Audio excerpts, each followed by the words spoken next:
Hello दोस्तों, आज हम देखेंगे क्लास 12th का बिहार बोर्ड का ये इंग्लिश है जो इंडियन सिविलाइजेशन एंड कल्चर का ये एक्सप्लेन है। ठीक है, इंडियन सिविलाइजेशन एंड कल्चर का एक्सप्लेन है जो बिहार बोर्ड में 4 मार्क्स का पूछता है। ये एक्सप्लेन जो है बिहार बोर्ड में 4 मार्क्स का पूछता है, तो इसे आज हम समझाएंगे। ये इंडियन सिविलाइजेशन एंड कल्चर का एक्सप्लेन है। ठीक है, 3 एक्सप्लेन है, आप इसे रीड कर लीजिएगा, एक एक लाइन को हम समझा देते हैं। तो आइए देखते हैं, ये आपको एक्सप्लेन देगा। We notice that the mind is a restless bird, the more it gets the more it wants and still remain unsatisfied. आपको पहले इसका हम वर्ड मीनिंग बता देते हैं। हम लोग नोटिस करते हैं कि हमारा माइंड जो है एक बेचैन पक्षी है। हमारा जो माइंड होता है एक बेचैन पक्षी होता है, रेस्टलेस बर्ड होता है। द मोर इट गेट्स, जितना अधिक पाता है, द मोर इट वांट्स, उतना अधिक चाहता है। यानी हम लोग कितना भी धनी हो जाए, कितना भी अधिक पैसा कमा ले, मान लीजिए 50 लाख कमा रहे हैं तो और ज्यादा हम लोग को कमाने की इच्छा होता है। 50 लाख कमा रहे तो 1 लाख कमाने की इच्छा होता है, फिर जो 1 लाख कमाता है उसको उससे अधिक कमाने की इच्छा होता है।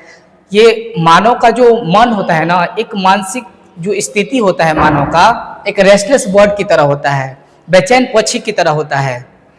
जितना लोग पाते हैं ना और अधिक जो है चाहते हैं कि और ज्यादा मिल जाए। तो महात्मा गांधी जी कहते हैं जितना अधिक पाते हैं उतना अधिक चाहते हैं।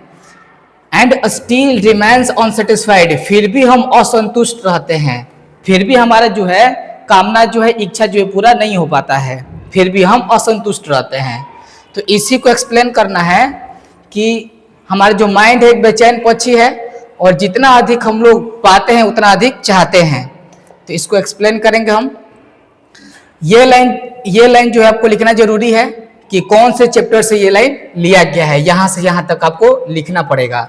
इस पर आपको बोर्ड में जो है 1 मार्क्स मिल जाते हैं कि this line have been taken from Indian civilisation and culture has written by Mahatma Gandhi. यानी ये लाइन जो है इंडियन सिविलाइजेशन एंड कल्चर से लिया गया है, जो महात्मा गांधी जी के द्वारा लिखा गया है। जिस चैप्टर का एक्सप्लेन होता है पहले उसे लिख दिया जाता है, this line have been taken from Indian civilisation and culture has been written by Mahatma Gandhi. ठीक है, तो ऐसे आप लिख लेंगे। तो देखेंगे पहले हम क्या दिया है। दिस एक्सट्रैक्ट, ये जो एक्सट्रैक्ट है, ये जो निचोड़ है, has been taken from, taken मतलब लिया गया है। कहां से लिया गया है? गांधी जी के एसे से लिया गया है, इंडियन सिविलाइजेशन एंड कल्चर। ये गांधी जी का जो एसे है इंडियन सिविलाइजेशन एंड कल्चर, इसी से ये लाइन लिया गया है। ठीक है, ये लाइन जो है आपको लिखना पड़ेगा, इस पर 1 मार्क्स मिल जाते हैं। और आगे देखते हैं, where he says that, where मतलब जहां, ही महात्मा गांधी जी, सेज कहते हैं कि, जहां महात्मा गांधी जी कहते हैं कि, क्या कहते हैं? Mind is a restless bird, mind जो है एक बेचैन पक्षी है। बिकॉज, क्योंकि द मोर इट गेट्स, जितना अधिक पाते हैं, द मोर इट वांट्स, उतना ही अधिक चाहते हैं। माइंड हमारा सच में एक बेचैन पक्षी होता है। जो गरीब लोग होते हैं 5-10 लाख कमाते हैं, खा पी के मतलब सुखी शांति रहते हैं, और जो 50 लाख कमाते हैं ना, वो भी मतलब जो है सुखी शांति रहते हैं, बट लेकिन वो बेचैन रहते हैं कि उससे भी ज्यादा हम और कमा लेते हैं। ठीक है, तो जो जितना कमाता है उससे अधिक और चाहने का कोशिश करता है, सोचता है इससे ज्यादा और मिल जाए। 5 लाख कमाता है वो भी सुखी शांति रहता है, 10 लाख कमाता है वो भी सुखी शांति रहता है, बट और अधिक लोगों का जो है लालच होता है और अधिक पाने का चाहत होता है। तो जितना अधिक हम लोग पाते हैं ना, कितना भी हम लोग पाले कमा ले, ठीक है, उतना अधिक हमारा क्या होता है? चाहत होता है। जितना भी पालेंगे उतना और चाहेंगे, फिर भी हम लोग क्या रहते हैं? अनसेटिस्फाइड रहते हैं। मानव जो है फिर भी अनसेटिस्फाइड रहता है, कितना भी धनी हो जाए, कितना भी कमा ले, फिर भी क्या रहता है? अनसेटिस्फाइड रहता है, असंतुष्ट रहता है। The more we complete our passion the more unbridled, यानी जितना अधिक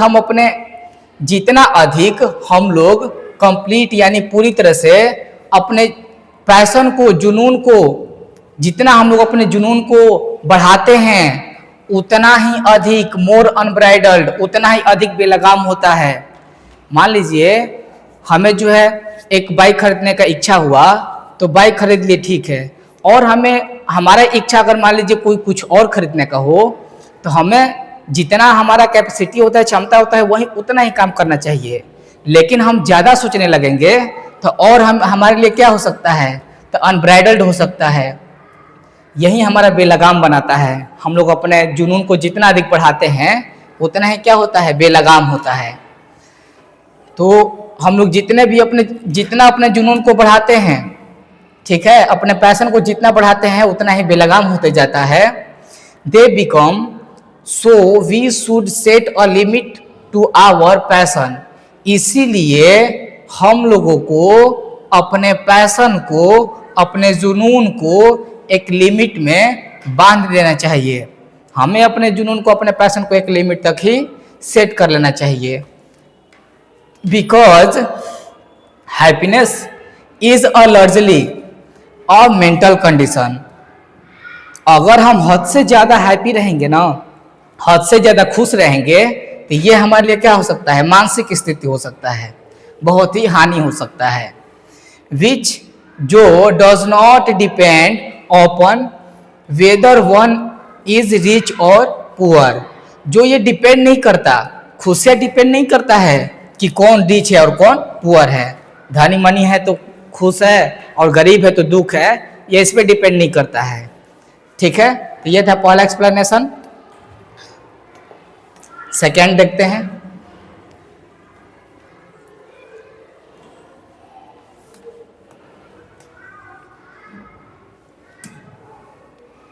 दूसरा क्या कह रहा है, a man is not necessarily happy. एक आदमी को जो है आवश्यक नहीं है कि वो हैप्पी है, बिकॉज, क्योंकि ही इज रिच। कहने का मतलब है धनी मनी जो आदमी होता है वो खुश होता है, ये आवश्यक नहीं है। ये जरूरी नहीं है कि धनी मनी लोग जो है खुश होता है, ठीक है, ये आवश्यक नहीं है कि जो रिच मैन है वो खुश होगा, हैप्पी होगा। और unhappy because he is poor, और जो गरीब लोग हैं वो अनहैप्पी होंगे, दुखित होंगे, ये भी कोई आवश्यक नहीं है। जो धनी मनी लोग हैं वो खुश है, ये कोई आवश्यक नहीं है, जरूरी नहीं है। और जो गरीब लोग हैं वो दुखित है, ये भी ऐसा कोई जरूरी नहीं है।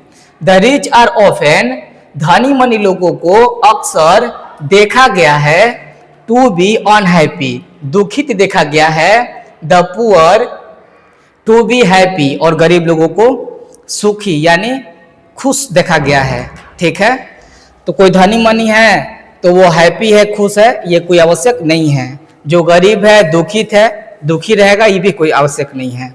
क्योंकि हजारों लोगों को, लाखों लोगों को, जो रिच मैन है ना, लाखों लोगों को देखा गया है अनहैप्पी, और जो गरीब लोग हैं उन्हीं को देखा गया है हैप्पी। इसी को एक्सप्लेन करना है, एक्सप्लेन कर देते हैं।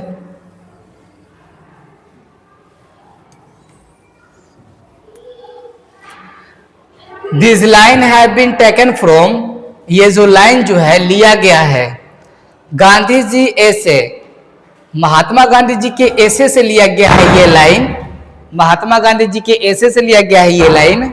Indian civilisation and culture, Indian civilisation and culture जो है महात्मा गांधी जी का ऐसे, उसी से ये लाइन लिया गया है। वेयर ही सेज दैट, जहां वह कहते हैं कि real happiness comes to that person who is mentally happy, यानी this line have been taken from Gandhi ji से इंडियन सिविलाइजेशन एंड कल्चर। ये लाइन जो है इंडियन सिविलाइजेशन एंड कल्चर से लिया गया है, जहां महात्मा गांधी जी कहते हैं कि रियल हैप्पीनेस जो है, वास्तविक खुशियां जो है, comes to that person who is mentally happy, वो जो है लोगों के पास जो है खुशियां आता है उसके मेंटली हैप्पी, जो मानसिक स्थिति पे डिपेंड करता है। लोग खुश कैसे रह सकते हैं उसके मानसिकता पे डिपेंड करता है। A man is not necessarily happy, एक आदमी जो है खुश है बिकॉज ही इज रिच, क्योंकि वो जो है धनी है। एक आदमी को जो है आवश्यक नहीं है कि वो हैप्पी है क्योंकि वो क्या है, खुश है। ये ऐसा आवश्यक नहीं है कि एक रिच मैन जो है खुश है, ये आवश्यक नहीं है। ठीक है, a man is not necessarily, ये आवश्यक नहीं है कि कोई हैप्पी है क्योंकि वो धनी है, ये कोई जरूरी नहीं है। Unhappy because he is poor, और कोई गरीब है तो दुखित है, ये भी कोई आवश्यक नहीं है। The rich are often seen to be unhappy, rich man को, धनी मनी लोगों को अक्सर देखा जाता है कि वो क्या रहते हैं, दुखित रहते हैं, अनहैप्पी रहते हैं। The poor to be happy, और जो पुअर लोग होते हैं वो खुश होते हैं। ठीक है, आवर रियल हैप्पीनेस, हमारा जो वास्तविक खुशी जो है, health depend upon our proper use of hand और फीट। हमारा वास्तविक खुशी कैसे आता है, वो अगर हम स्वस्थ रहते हैं, हेल्थी रहते हैं, उस पर डिपेंड करता है हमारा वास्तविक खुशी। और अगर हम अपने हाथ पैर का प्रॉपर अपने हाथ पैर का यूज करते हैं तभी हम खुश रह सकते हैं। इस पे हमारा जो है वास्तविक खुशी डिपेंड करता है। If we used machine to do every work we will lose our moral fever. अगर हम लोग मशीनरी का यूज करते हैं, कोई मशीनरी चीज का यूज करते हैं अपने काम के लिए, अगर हम कोई भी काम अपना मशीनरी चीज से करते हैं तो हम अपना मोरल फीवर को खो देंगे, अपने नैतिक उद्देश्य जो भी नैतिकता है उसको हम खो देंगे। तो कोई भी अगर कोई भी जो है हमारा रियल खुशी जो है, वास्तविक खुशी जो है किससे आता है, हमारा वास्तविक खुशी हमारे हेल्थ पे डिपेंड करता है। ठीक है, और प्रॉपर यूज ऑफ हैंड और फीट, अगर प्रॉपर रूप से अगर हम हाथ और पैर का यूज करें, मशीनरी का यूज ना करें, तभी हम खुश रह सकते हैं। कोई भी मशीनरी का अगर यूज करते हैं ना तो वो अपने हम लोग क्या करते हैं, मोरल फीवर को खो देंगे। तो ये था दूसरा का एक्सप्लेनेशन। ठीक है, देखते हैं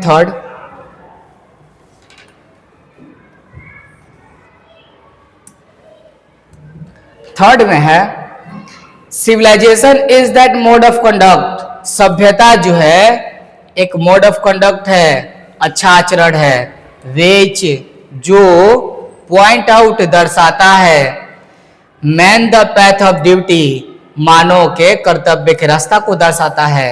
हम लोग सभ्यता से ही अपने कर्तव्य के बारे में सीखते हैं, अपने कर्तव्य के रास्ते पे हम लोग चलते हैं। हमें क्या करना है क्या नहीं करना है ये हमें कौन सिखाता है, सभ्यता सिखाता है। तो सभ्यता ही जो है हमें कर्तव्य का रास्ता बताता है। ठीक है, सिविलाइजेशन क्या है, तो मोड ऑफ कंडक्ट एक आचरण है जो दर्शाता है man the path of duty, मानव के कर्तव्य के रास्ता को दर्शाता है।